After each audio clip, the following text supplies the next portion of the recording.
fresh off winning MVP at the Super Bowl, E-A-G-L-E-S. 26-year-old Eagles quarterback Jalen Hurts celebrating his massive victory at Walt Disney World today, and talking with our own Will Reeve. At what point in the game did you allow yourself to think, I'm a Super Bowl champ? Honestly, going into the locker room and seeing my teammates celebrating, that's when it hit. I'm just a ton of gratitude, and I'm truly blessed. I don't know if Jalen Hurts needed any new fans, but he definitely has a bunch of new fans now. Eagles fly in Super Bowl 59. The Philadelphia Eagles, the newly crowned NFL champs after crushing the Kansas City Chiefs at Super Bowl 59. I don't think many people expected this level of domination. It was honestly quite shocking to see. Fans packing the streets of Philly last night to celebrate. It was a star-studded night. Commercials starring David Beckham and Matt Damon for Stella Artois, and Ben Affleck reprising his role as the Dunkin' for Dunkin' Donuts, along with brother Casey Affleck. And on the sidelines, a slew of celebrities also taking center stage at Caesars Superdome in New Orleans.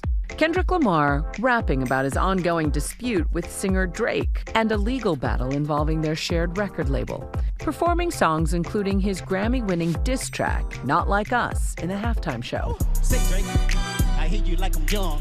You bet like him or go to sell Black One. You had not decided that there was a flawless victory winner before the Super Bowl.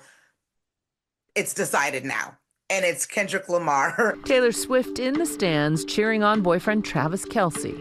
Even President Donald Trump was there, marking the first time a sitting U.S. president has attended the game.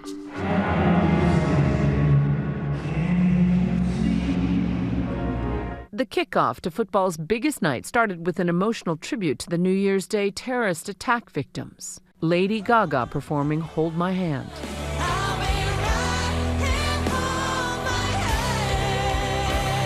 With a 40-22 win, the Eagles shut down the Chiefs, preventing the three-peat. The story of this game was the Eagles' defense completely taking over the football game, dominating at the line of scrimmage, and forcing one of the best quarterbacks in the history of the sport, Patrick Mahomes, to have arguably the worst game of his career.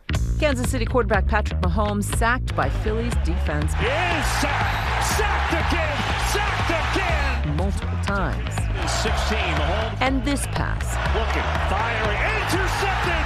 By Eagles rookie Cooper DeJean for a Super Bowl touchdown on his 22nd birthday. How many times have we seen Patrick Mahomes flee the pocket and then miraculously, pull off a deep throw? Not the case here. DeJean read him the entire way, and I thought that was representative of this Eagles defense as a whole. So well coached, so talented, and ultimately triumphant. The Chiefs with 0 points going into halftime, and Eagles up by 24. That Apple Music halftime show still sparking conversation. They not like us. No, they not like us. No. Everyone is talking about it, even if they didn't understand what they saw. Kendrick Lamar making history as the first solo hip-hop artist to headline the Super Bowl. But he had a little help with frequent collaborators SZA, joining him for Luther and All the Stars. Kendrick's performance seemingly coated with messages and Easter eggs. We saw Black dancers dressed in red, white, and blue, and at one point formulating the American flag. And at one point, the way that their bodies were positioned, it felt like we were supposed to have this understanding that Kendrick was talking about the country being built on the backs of Black people. Actor Samuel L. Jackson showing up. Too loud, too reckless, too ghetto. He appeared on stage with Kendrick dressed as Uncle Sam and appeared to kind of be like his conscience talking to Kendrick, telling him to just play the game, telling him to not go against the grain and not do the performance arts that he ultimately did on the Super Bowl stage. And another surprise guest, Serena Williams, who allegedly dated Drake, dancing on stage. Serena Williams was the cherry on top for Kendrick's performance. Tennis superstar Williams from Compton, California, just like Kendrick.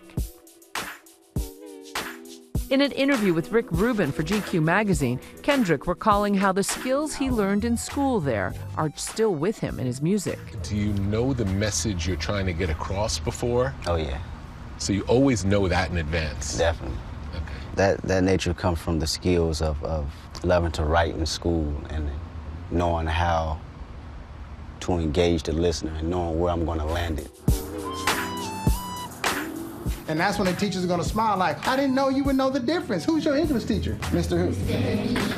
That's what I'm talking about. Regis Inge, or Mr. Inge, as his students know him at Compton Early College High School, is not surprised by his former pupil's success. My colleague Megan Wright recently sat down with him. We know him as Kendrick Lamar. Who do you know him as? Kendrick Duckworth, the quiet kid. Taught Kendrick in the 7th grade English class. And today, I look at a man.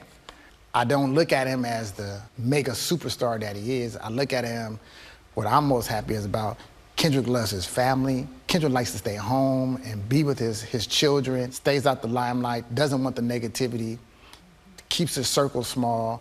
Kendrick is engaged to his high school sweetheart, Whitney Alford. They have 2 kids.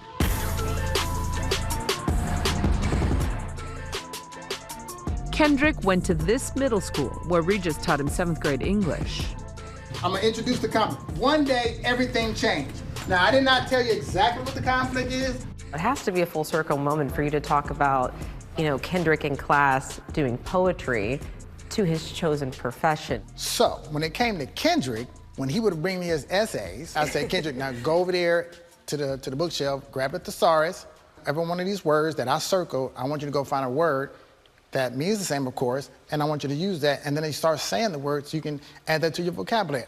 Poetry is nothing but hip-hop without the music. That turned on the light. A virtuosic song collection, unified by its vernacular authenticity. Congratulations, Kendrick Lamar.